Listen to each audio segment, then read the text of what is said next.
guys, it's so good to be with every one of you today. This is our community in context. It's a time when we get to know somebody in our congregation. And today, Sarah Minter is here with me. I'm excited to get to know you. Sarah, would you share just a little bit about your family for starters? Sure. Thank you for the invitation. My husband, Ryan, and I, next month, 6 years of marriage. We have a very active 9.5-month-old born on the 4th of July. Firecracker. Yes. Yeah, and he is a cutie. His Easter pictures were awesome.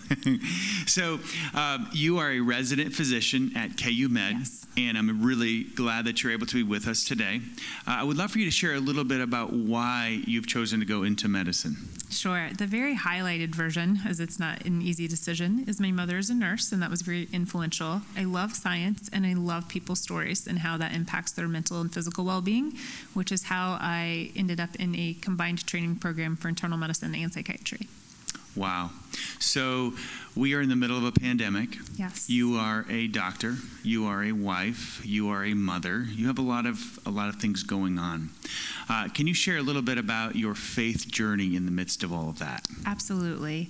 I would say, if anything, rather than being tested, I feel stronger in my faith. There's only so much I can do without relying on God. Prayer is important with any patient interaction as part of their well-being and care. Same for me, right? In terms of trying to make sure that I have compassion for myself and for others as Jesus did for us. Never going to be at his level, but I can try. Yeah, we're all a work in progress, aren't we? No, that's really good. So you deal with, on a regular basis, struggles with anxiety and depression and many mental illnesses and so forth. I would love for you to share a little bit about depression, especially at this time, and if you could even get into some practical measures that we might be able to practice to help. Absolutely. So, wonderful podcast. Thank you. Everyone should read that so that I can just add to it with the following. Anxiety is very important as well. A lot of stress right now. Stress is different for everyone based on your circumstances. So it's not a one-size-fits-all that we're trying to say, oh, there's a pandemic.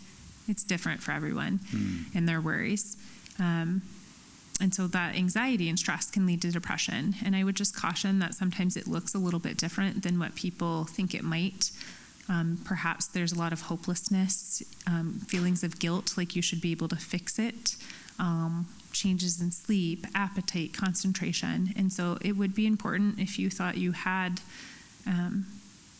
depression or needed to know if this was normal or just an adjustment reaction. And certainly if you had thoughts of feeling like you just were better off not being here. In terms of things that we might be able to do to stave that off or to control the overwhelming emotion, 2 tangible things besides the limit the news, please limit the news. Sunshine and physical activity would be something called behavioral activation. And the way that works is you're going to choose a specific positive action that you know is going to impact your mood.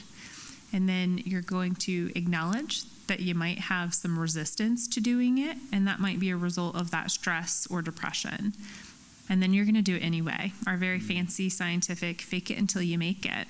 So for example, you picked a walk, but you don't really want to go on that walk. But as you're walking, you notice the sunshine and that it feels good. And so then reflect on that, how that made you feel, that knowing, even though you didn't want to do it, doing it did help. The second thing would be something called grounding that we use when people are very anxious or overwhelmed, to kind of walk back. Quick Google search, there are a lot of different ways to do this, but one of the ones I like to use is the 5, 4, 3, 2, 1, because it's easy to remember. 5 things that you can see around you, focus on them, think about them.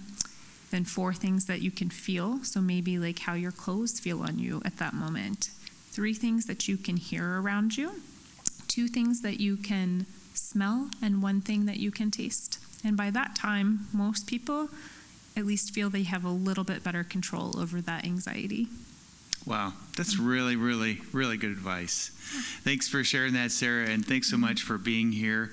I just wanted to close out by asking you if there's anything that we as a church can pray with you and Ryan about. Sure. Right now, Ryan and I are very fortunate and blessed that our particular circumstances haven't changed. Just ask that everyone keep my father-in-law, as he is back in the hospital for unrelated things to COVID, but still alone and not with family. Yeah, really tough. We'll be praying for you, for your father-in-law and the whole family. Thanks so much for being here with us today. Thanks. Yeah.